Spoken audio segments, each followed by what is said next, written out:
মায়াকানন ভুবনে ভুবন ভুলিয়া তোমার পথে পথ চেয়েছি, তবুও তুমি দেয়নি ধরা। বৃষ্টির মাঝে কম্পনকৃত ঠোঁট, দেহের ভাঁজে বৃষ্টির ফোঁটা কাঁপিয়ে দিচ্ছে হৃদয় শরীর সহ। টেবিলের নীল ফ্রেমে তোমার ছবি এখনো ঝোলানো আছে।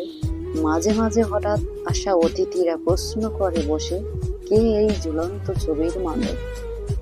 তখন কি উত্তর দেই জানো? খুব স্নিগ্ধভাবে তাদের উত্তর দিয়ে বলি, আমার রূপনগরের রূপসী কবি যদি ফিরো তবে আমার এই ঘরে, তাহলে নীল সীতাফুল দিয়ে সাজাবো তোমায়, সাজাবো এই ঘর। কারণ তখন এই ঘর শুধু ঘর না, নতুন একটি পরিচয় পাবে, সেটা হলো সংসার। জলের অবাধ্য ঢেউয়ের মতো করে তুমিও ফিরে এসো আমার কাছে। লেখাটি পাঠিয়েছেন উড়িষ্যা থেকে প্রদীপ ব্যানার্জি দা।